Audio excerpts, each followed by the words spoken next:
Baiklah, suaranya.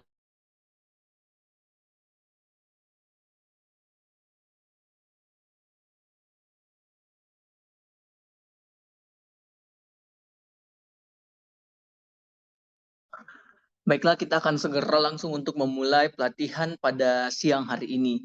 Sebelumnya, perkenalkan nama saya Muhammad Nisar Abdullah selaku moderator yang akan mengawali pelatihan UMKM kita pada bulan Desember ini pada sesi kedua. Nah, adapun materi yang akan dibawakan oleh speaker kita terkait dengan membangun masa depan UMKM pengelolaan keuangan dasar yang tepat. Sehingga bagi para peserta UMKM perlunya untuk menata keuangannya melalui dari pelatihan kali ini.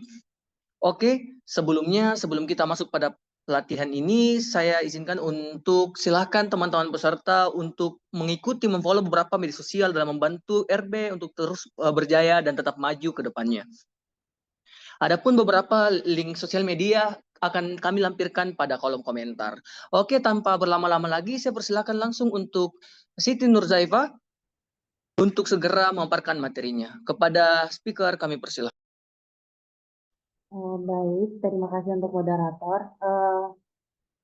Teman-teman, suara saya kedengaran? Kedengaran.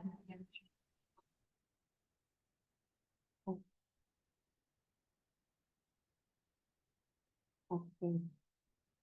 Baik teman-teman, perkenalkan saya Siti Nurzaifah. Materi saya hari ini yaitu membangun masa depan UMKM pengelolaan keuangan dasar yang tepat. Eh, Boleh digeser slide-nya, admin?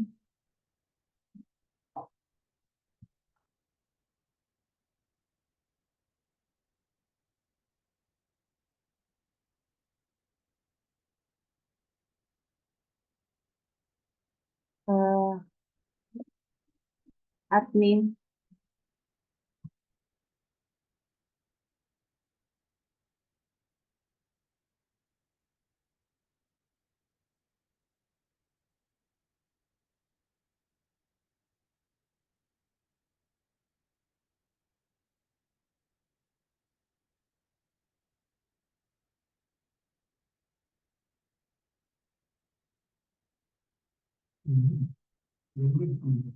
Oke. Jadi garis besarnya teman-teman di sini itu kenapa kita harus mengelola keuangan UMKM yang tepat itu karena yang pertama untuk mengetahui kondisi keuangan kita secara jelas, terus mempermudah perencanaan bisnis, terus meningkatkan pendapatan kita dengan mengelola keuangan yang tepat.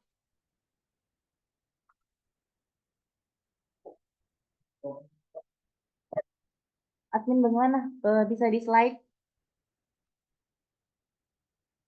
Oke. Tujuan dari materi kita hari ini yaitu yang pertama memahami pentingnya pengelolaan keuangan usaha, terus yang kedua memahami tahap perencanaan keuangan usaha, dan yang ketiga itu memahami bagaimana cara melakukan pembukuan sederhana. Selanjutnya,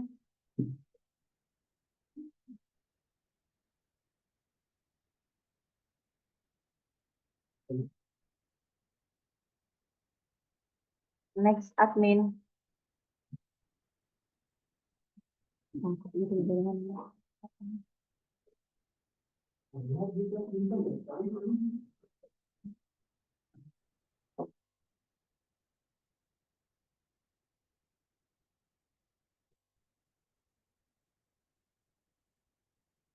Sepertinya terkendala di jaringan. Oke, slide berikutnya.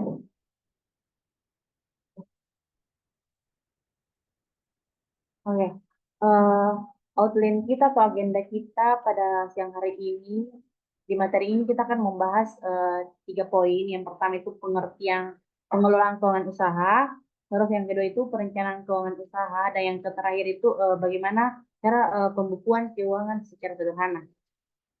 Next.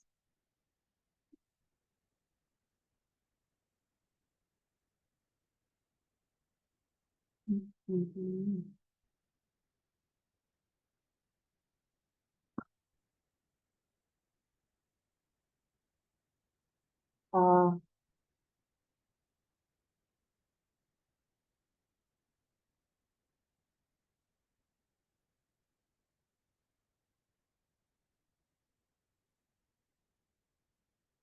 untuk pengertian pengelolaan keuangan usaha sendiri itu apa sih sebenarnya? Jadi pengelolaan keuangan adalah perencanaan, pencatatan, analisis, penggunaan serta pengendalian dan pengambilan keputusan terkait uang atau dana dalam suatu usaha. Pengelolaan keuangan ini yang baik adalah kunci keberlangsungan atau pertumbuhan usaha UMKM. Jadi kita bisa garis bawahi di sini di dalam pengelolaan keuangan itu yang paling penting itu adalah perencanaannya, pencatatan dan pengendalian terkait dana dalam suatu usaha. Bagaimana admin bisa di slide?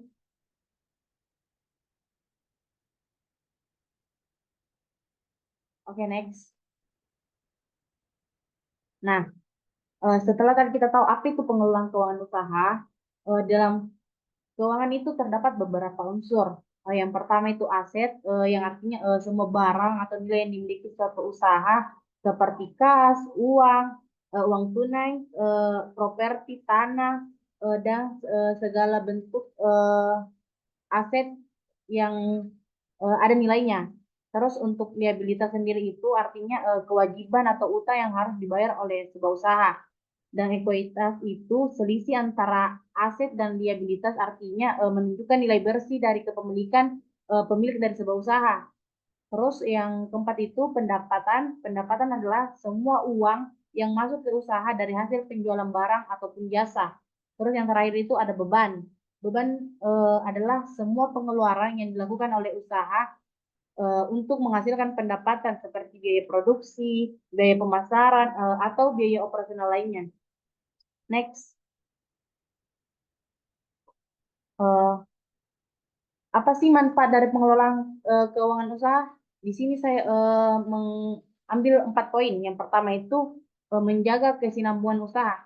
Pasti kita ingin jika mendirikan sebuah usaha itu berlangsung jangka panjang dan terus-menerus. Maka untuk bisa membuat usaha kita berjalan terus-menerus, kita harus mengelola keuangan kita dengan baik.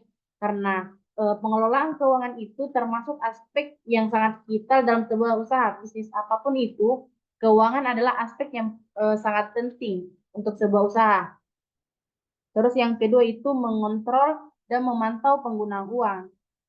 Kita perlu tahu kira-kira uang yang kita gunakan ini benar-benar untuk usaha kita atau bukan. Jadi kita perlu mengontrol, memantau penggunaan uang yang kita keluarkan untuk usaha kita. Terus yang ketiga itu mengetahui kondisi keuangan usaha. Pastinya kita juga ingin tahu keuangan kita itu sehat atau tidak sih. Kira-kira uang usaha kita berkembang atau tidak. Kita bisa tahu itu semua dari kondisi keuangan kita. Terus yang terakhir itu mengetahui perkembangan usaha. Yang mungkin usaha kita itu tidak terus-menerus meningkat. Mungkin ada musim-musimnya atau ada saat-saatnya bisnis kita itu turun. Nah, pastinya kita bisa tahu dari keuangan usaha kita. Jadi pentingnya mengelola sebuah keuangan usaha dengan baik. Next, permasalahan pengelolaan keuangan UMKM. Jadi ada beberapa permasalahan yang sering muncul di UMKM. Di sini saya mengambil 3 poinnya, yang itu yang pertama tidak ada pencatatan aktivitas dan hanya mengandalkan ingatan. Nah, rata-rata UMKM itu masih banyak mengandalkan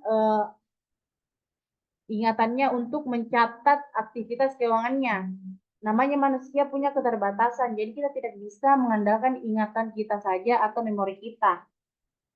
Makanya kenapa penting melakukan pencatatan di sebuah transaksi usaha kita, karena buat teman-teman yang punya usaha, sekecil apapun usaha kita itu harus membuat sebuah pencatatan atau pembukuan.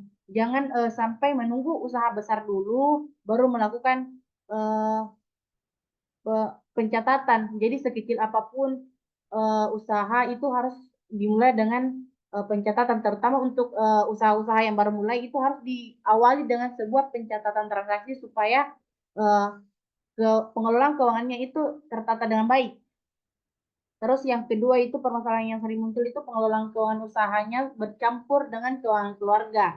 Ini juga penting untuk diingat teman-teman, bagi UMKM yang sudah yang punya usaha itu untuk memisahkan keuangan usaha pribadi dengan keuangan usaha dan keuangan usaha pribadinya. Salah satu caranya itu membuat rekening terpisah. Mungkin banyak UMKM yang bilang terlalu ribet atau eh, terlalu susah untuk membuat rekening untuk usaha kecil. Sebenarnya bisa saja melakukan apa tanpa melakukan pemisahan rekening, tapi dengan catatan harus rajin-rajin melakukan pencatatan untuk keuangan usaha kita secara berkala. Jadi keuangan kita itu yang masuk di rekening misalnya karena kita tidak menggunakan rekening yang berbeda, kita harus rajin-rajin untuk cek paling tidak seminggu sekali bahwa ada dana dari usaha kita di rekening itu supaya pencatatan keuangan usaha kita itu terkelola dengan baik.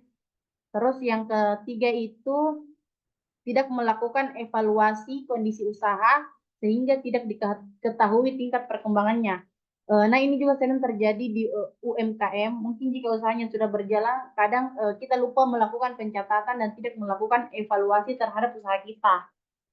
Yang jadi kelemahan kita itu adalah kadang kita lupa mengontrol atau lupa mencek kembali usaha kita saat sudah berjalan karena alasannya lupa atau karena sudah berjalan lama jadi sudah terbiasa. Seharusnya apapun kondisinya kita harus melakukan evaluasi terhadap usaha kita untuk mengetahui apakah usaha kita ini berkembang, apakah ada hal-hal yang seharusnya kita kembangkan kembali. Next,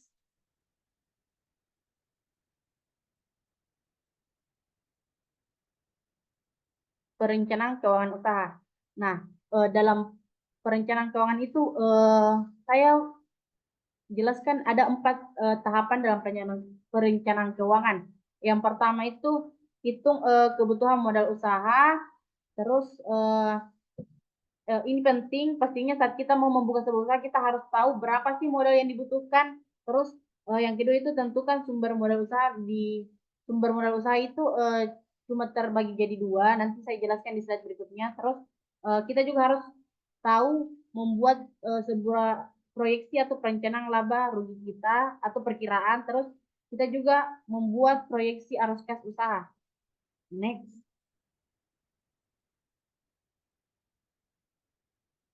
Nah, dari tahap perencanaan keuangan usaha itu yang pertama hitung kebutuhan modal usaha.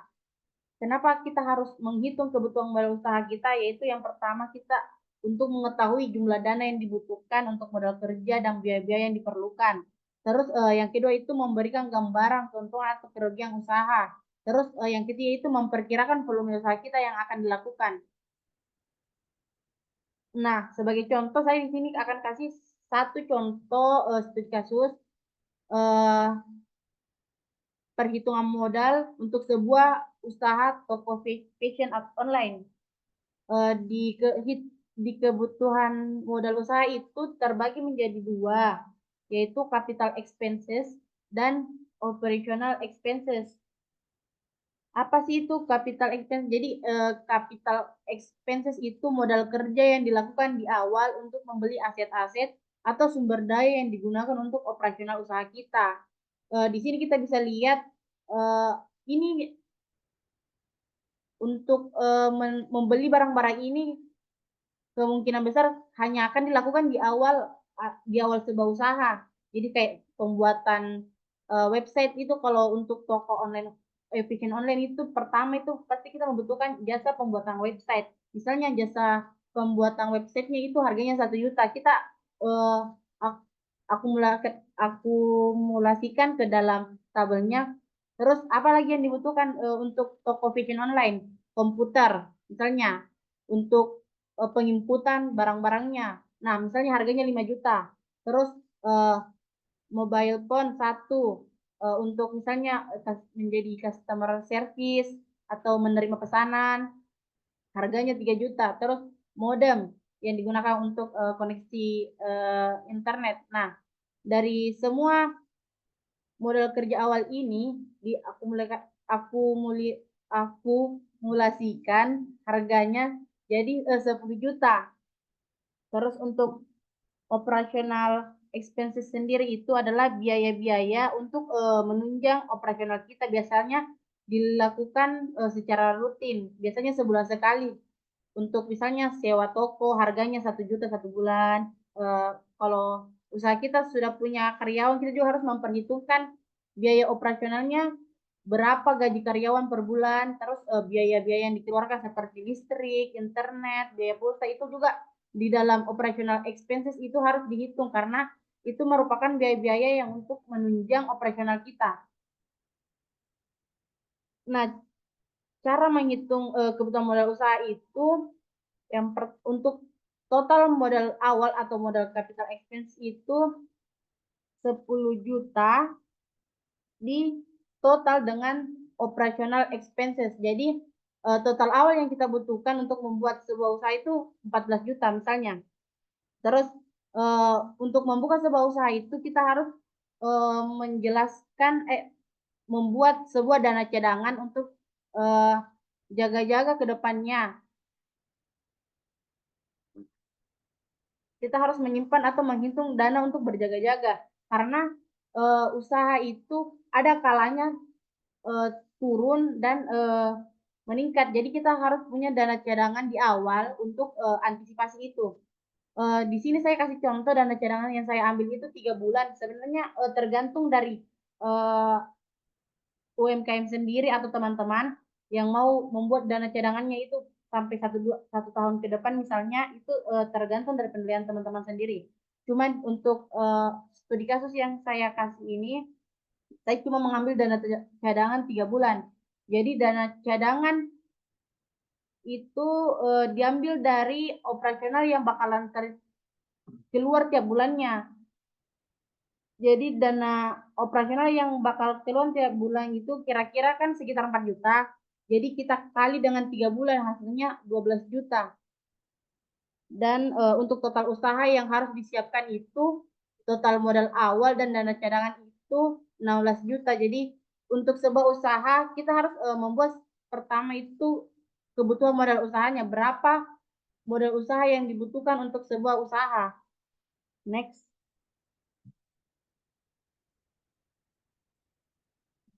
Nah, yang ini tentang tentukan sumber modal usaha. Di dalam sumber modal usaha itu cuma dua, yaitu modal internal dan modal eksternal, di mana modal internal sendiri yaitu modal yang diperoleh dari pemilik usaha atau dari diri kita sendiri. Kemudian untuk modal eksternalnya itu modal yang diperoleh dari pinjaman kepada pihak lain seperti bank, lembaga keuangan, investor, dan pihak eksternal lainnya. Next. Nah, untuk sebuah usaha itu, untuk tahapan perencanaan keuangan itu, kita harus membuat proyeksi laba atau rugi usaha. Apa sih proyeksi itu? Jadi setelah kita tahu kebutuhan modal kita, sumber modal usaha dari mana, berikutnya kita buat proyeksi atau perkiraan atas laba. Nah, di proyeksi laba rugi itu terdapat dua pencatatan. Yang pertama itu proyeksi pendapatan, di mana indikator-indikatornya itu keterangan, kuantitas, satuan, harga jual, dan jumlah. Misalnya, karena saya tadi membuka toko online fashion, berarti saya akan menjual baju. Nah, target saya dalam 1 bulan itu 50 pieces atau baju yang akan terjual dengan harga jual 100.000 per piecesnya. Jadi, perkiraan pendapatan saya di bulan pertama itu adalah 5 juta. Terus proyeksi untuk kedua itu proyeksi beban. Kita harus perkirakan kira-kira pengeluaran apa yang akan terjadi tiap bulannya. Jadi untuk pengeluaran itu bisa kayak sewa toko, gaji karyawan, biaya listrik, biaya internet, dan biaya pulsa. Nah, untuk mengetahui laba kita maka kita perkirakan pendapatan dan perkirakan beban kita untuk 1 bulan ke depannya kira-kira berapa. Jadi kalau misalnya pendapatan kita di bulan pertama itu 5 juta dan setelah kita hitung ternyata perkiraan beban kita atau pengeluaran kita di bulan itu juga ternyata 4 juta. Jadi pendapatan dikurang dengan beban adalah untung atau rugi. Di sini kita bisa lihat kalau kita bisa untung 1 juta karena ternyata pendapatan kita, target kita untuk menjual itu 50 pikis mendapat pendapatan 5 juta dan proyeksi bebannya hanya 4 juta. Jadi kita punya keuntungan 1 juta. Next.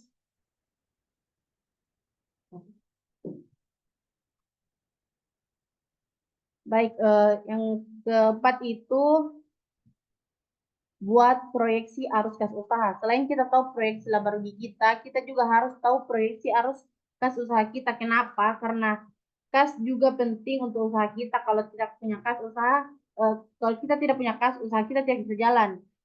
Nah, di proyeksi arus kas itu terdapat beberapa akun atau indikator. Yang pertama itu saldo kas awal.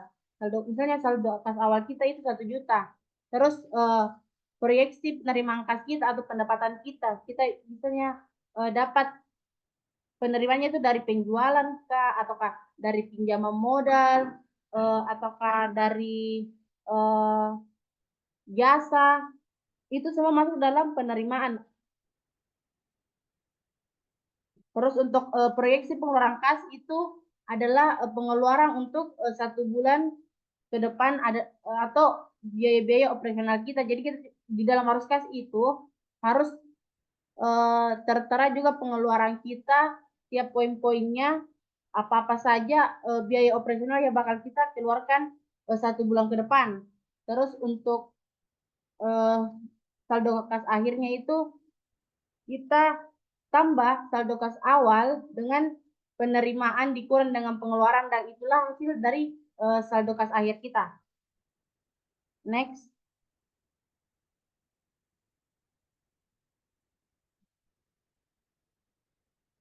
Pembukuan keuangan sederhana.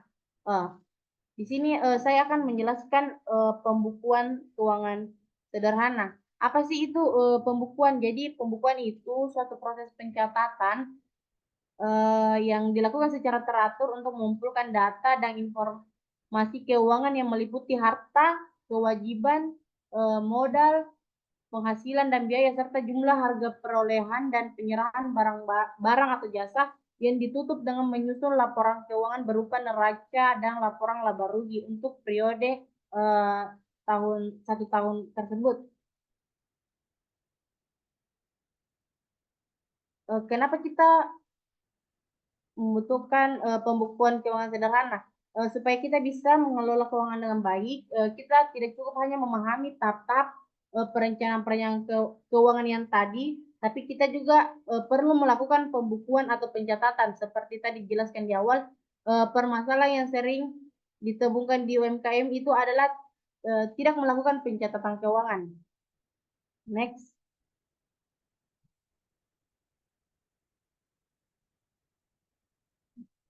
Ini masalah krusial UMKM yaitu yang tadi saya jelaskan kalau UMKM itu jarang melakukan pencatatan keuangan.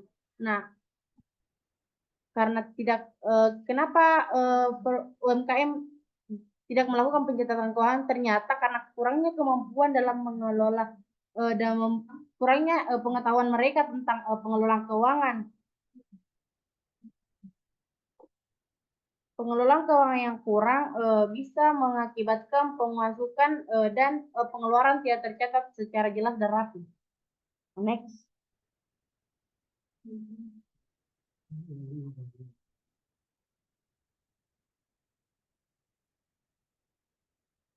Nah, manfaat pembukuan itu apa saja? Yang pertama itu melacak pengeluaran. Pemilik usaha pasti kita perlu tahu apa saja yang dikeluarkan. Terus yang kedua itu analisis kinerja keuangan. Kita juga harus tahu keuangan usaha kita itu sehat atau tidak. Dengan cara apa? Dengan cara kita melihat laporan keuangan. Jadi kalau kita tidak melakukan pembukuan atau pencatatan, kita mau tahu kondisi keuangan usaha kita dari mana. Jadi itulah pentingnya sebuah pencatatan transaksi atau pembukuan transaksi sebuah usaha. Terus yang ketiga itu pembayaran dan pelaporan pajak, yang keempat membantu pembuatan anggaran, dan yang terakhir itu pelaporan kepada pihak eksternal. Next.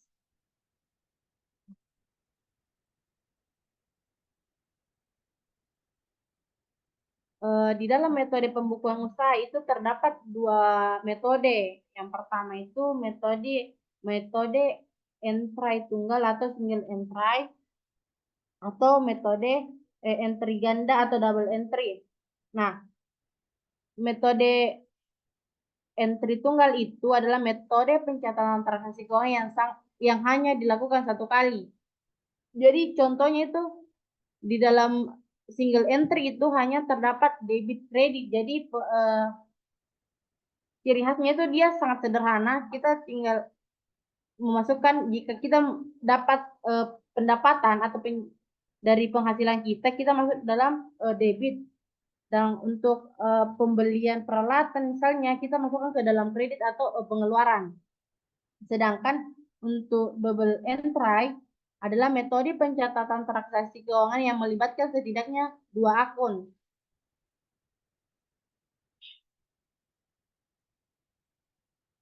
Contohnya tuh yang seperti di atas. Jadi kalau double entry itu kita harus punya dua akun, yaitu dengan tunai ataupun dengan kredit. Kita harus pisahkan itu.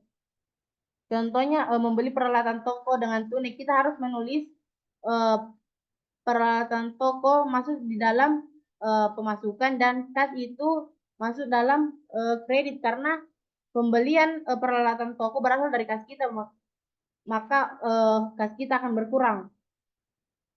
Terus untuk pembelian persediaan dengan kredit, kita akan menulis keterangannya di akun itu persediaan dengan debit 200.000 misalnya, dan dia termasuk dalam utang usaha karena pembeliannya menggunakan secara kredit. Next.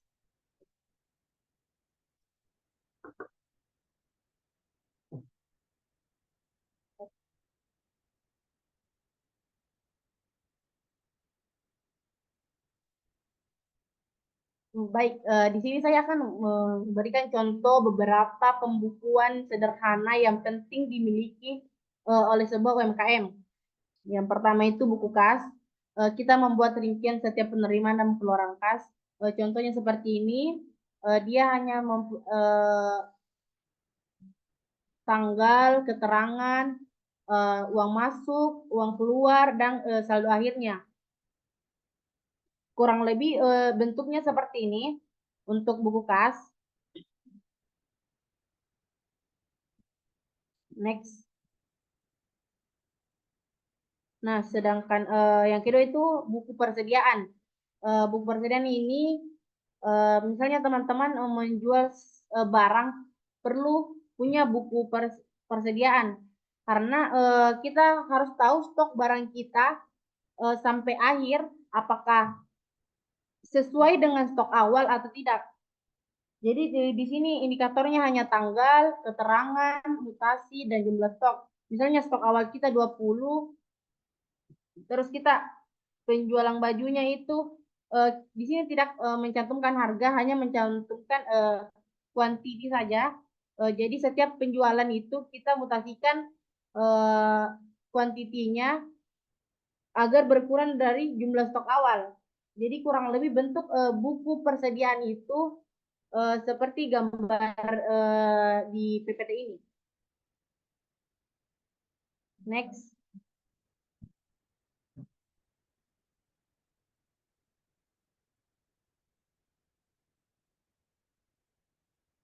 Nah, buku inventaris. UMKM harus punya buku inventaris karena semua aset yang dimiliki seperti semua aset atau barang-barang yang dimiliki oleh UMKM itu sebaiknya dicatat dengan bagus karena itu termasuk dalam eh, modal awal saat kita memulai sebuah usaha. Misalnya kita waktu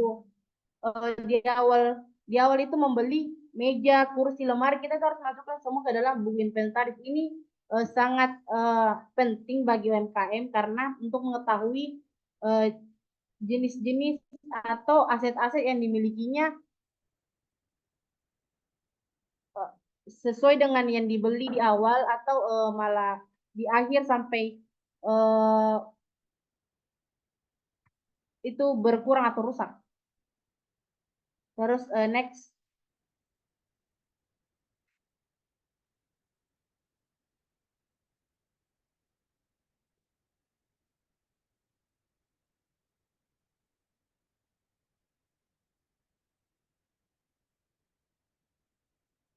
Terus buku yang terakhir itu yaitu laporan laba atau laporan laba rugi.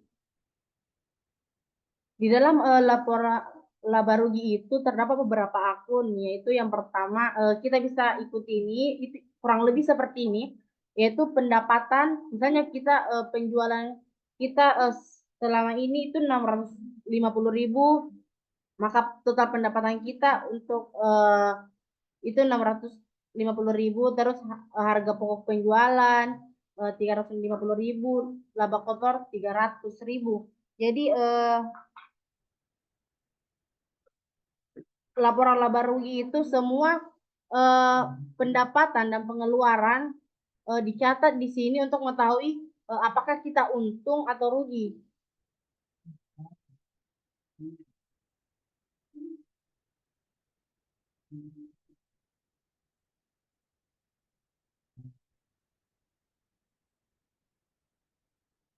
Oke, next.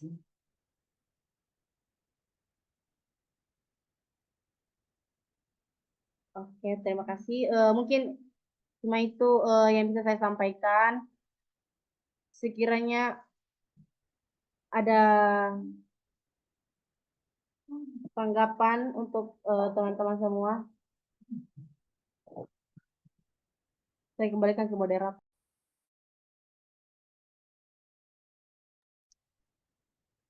Itulah tadi pemaparan dari speaker kita, dari Siti Nur Huzaifa, tentang pemaparan tentang bagaimana manajemen keuangan dengan penggunaan keuangan dasar.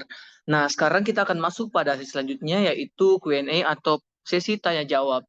Saya persilakan kepada teman-teman peserta pelatihan online kali ini untuk silakan memaparkan pertanyaannya kepada speaker secara langsung. Silakan raise hand terlebih dahulu ketika kalian berbicara. Kami persilakan.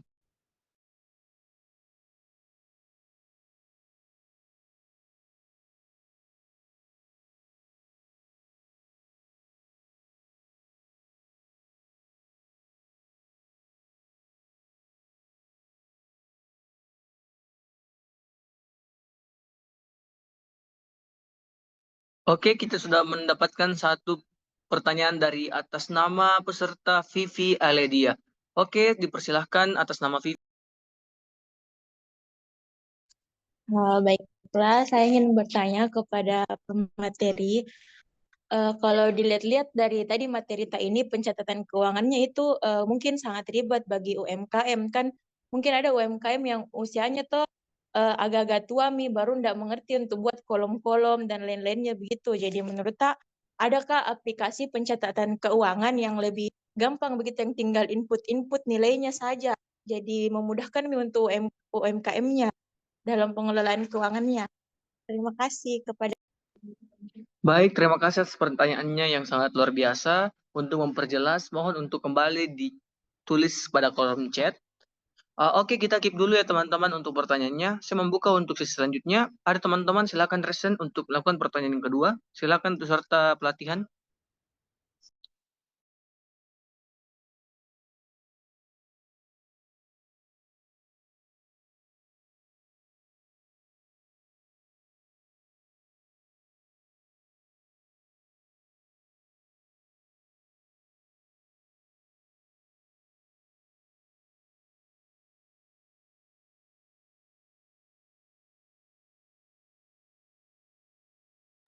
Bagaimana teman-teman peserta? Apakah ada pertanyaan lagi sebelum kita menjawab semua pertanyaan yang akan ditujukan kepada speaker kita? Jika ada pertanyaan, silakan untuk raise hand teman-teman atau mengangkat tangan. Silakan peserta untuk bertanya kepada speaker kita.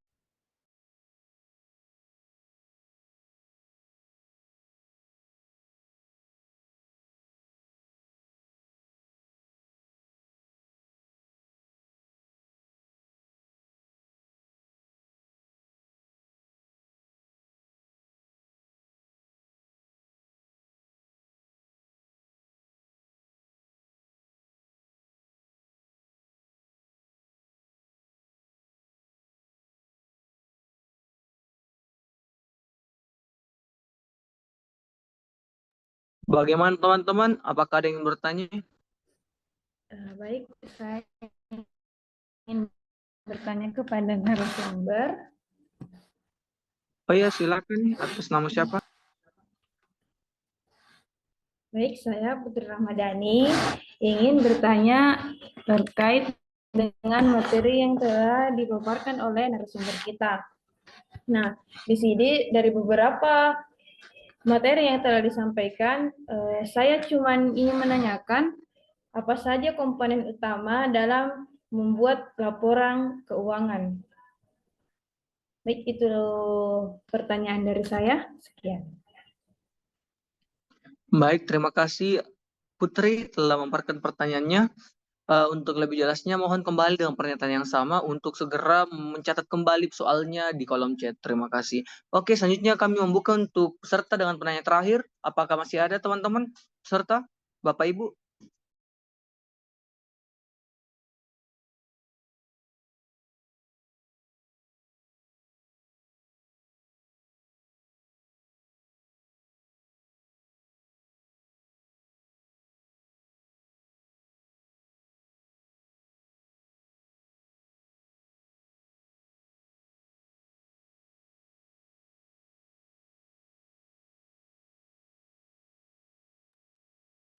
Baik Bapak Ibu, apakah masih ada yang bertanya untuk menutup dan melengkapi pertanyaan ketiga kita yang akan ditujukan kepada speaker sebelum speaker menjawab semua pertanyaan secara langsung?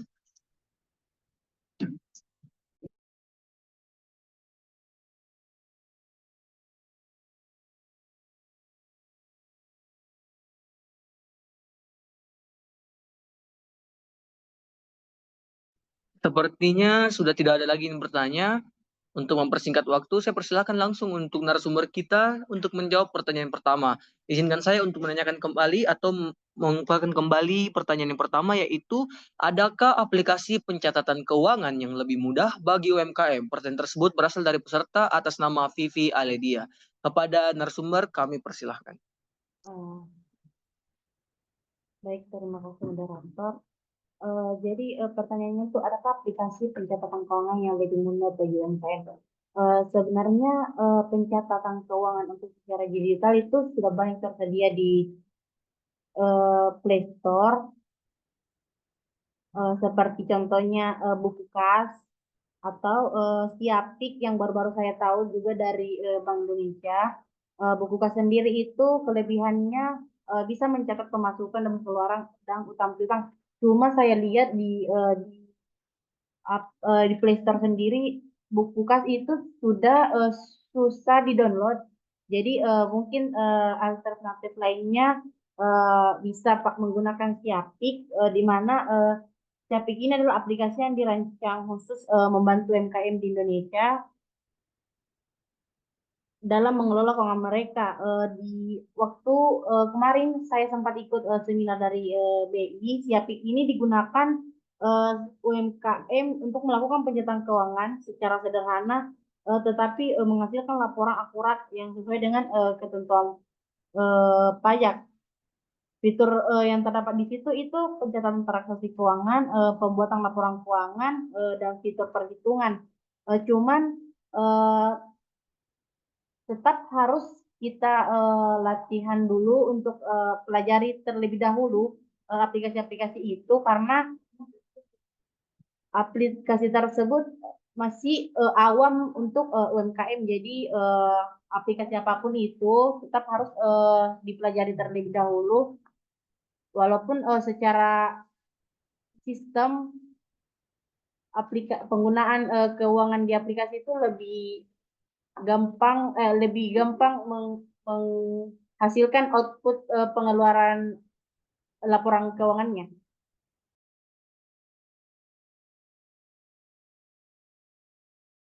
Saya kembalikan ke pendapat.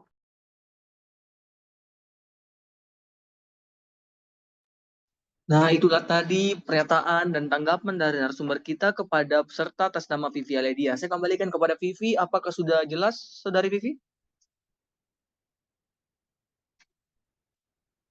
Oh iya, sudah jelas. Oke, selanjutnya saya akan langsung untuk membacakan pertanyaan kedua, yaitu apa saja komponen-komponen utama dalam laporan keuangan? Hal ini dipaparkan dan dipertanyakan langsung oleh peserta atas nama Putri Ramadhani. Kepada speaker kami persilahkan. Baik, terima kasih untuk pertanyaannya untuk Kak Putri Ramadhani. Jadi komponen utama dalam laporan keuangan itu sebenarnya terbagi jadi 3, yaitu laporan neraca, laporan laba rugi, dan laporan arus kas. Tadi saya sempat menjelaskan 2 komponennya itu yang arus kas dan laba rugi. Nah, komponen yang bisa saya jelaskan di sini itu terdapat 3, yaitu yang pertama neraca yang menunjukkan posisi keuangan pada suatu titik waktu mencakup aset, liabilitas, dan ekuitas. Di sini neraca itu lebih kompleks. Terus yang kedua, komponen kedua itu laporan laba rugi, menjanjikan pendapatan dan beban selama periode tertentu serta menghitung laba atau rugi. Terus komponen terakhir itu laporan arus kas yang menggambarkan arus kas masuk dan keluar dalam periode tertentu yang mengelompokkan aktivitas operasional dan investasi serta pendanaan yang masuk. Mungkin hanya itu yang bisa saya sampaikan. Saya kembalikan ke moderator.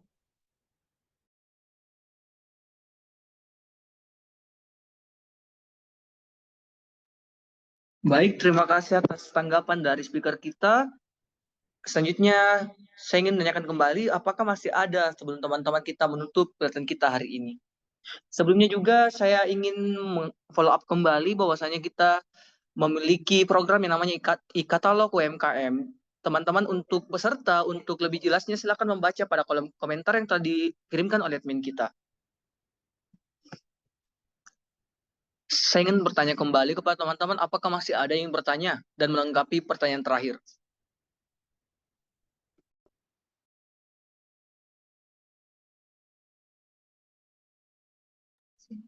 Sepertinya teman-teman sudah paham dengan materi kita pada hari ini. Nah, oke, sebelum kita foto bersama, saya akan memberikan tutorial untuk mendownload sertifikat.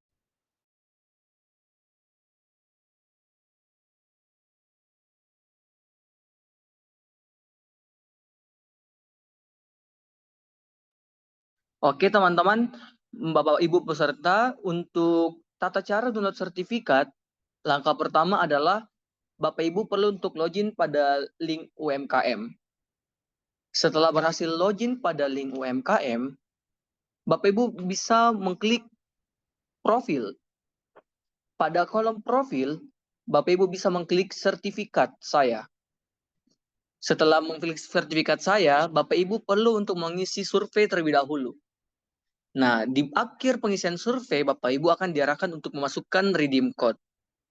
Adapun redeem code-nya adalah keuangan 10. Untuk lebih jelasnya, saya menuliskan redeem code di kolom chat. Dah, keuangan 10. Oke, Bapak Ibu, sekali lagi saya akan ulangi tata cara pendownloadan sertifikat. Yang pertama, Bapak Ibu perlu untuk login terlebih dahulu pada akun link UMKM Bapak Ibu sekalian. Setelah berhasil login, Bapak Ibu perlu mengklik profil saya. Setelah mengklik profil saya, Bapak Ibu klik sertifikat saya. Setelah berhasil mengklik sertifikat, Bapak Ibu akan diarahkan untuk mengisi survei terlebih dahulu. Di akhir pengisian survei, Bapak Ibu akan diminta memasukkan redeem code. Adapun redeem code tertera pada kolom komentar, yaitu keuangan 10, huruf kapital semua dan tanpa spasi. Itulah tadi tata cara untuk download sertifikat pelatihan pada siang hari ini. Oke, untuk sesi terakhir, marilah kita Bapak Ibu berfoto bersama. Silakan mengaktifkan kamera terlebih dahulu. Izinkan saya untuk memandu foto bersama kali ini.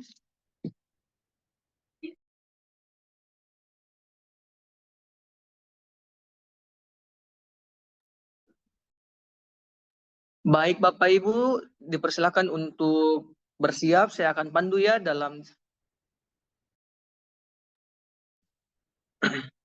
Oke, siap-siap untuk foto yang pertama. Kita akan foto biasa terlebih dahulu Bapak Ibu. Silakan menyalakan kameranya. Oke, kami akan pandu dalam 3, 2, 1.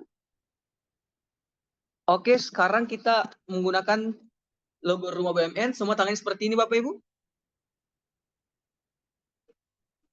Saya akan pandu. 3, 2, 1. Oke, sekali lagi 3, 2, 1. Baik, terima kasih atas partisipasinya Bapak Ibu peserta pelatihan pada siang hari ini. Semoga ilmu tentang manajemen keuangan dapat diterapkan pada kehidupan dan bisnis UMKM-nya. Semoga ilmunya berkah dan Bapak Ibu dapat bisa memaksimalkan peran UMKM melalui manajemen keuangan. Sekian pada pelatihan kita kali ini. Kurang lebihnya mohon dimaafkan. Wabillahi taufiq wal hidayah. Wassalamualaikum warahmatullahi wabarakatuh. Sampai jumpa pada pelatihan berikutnya.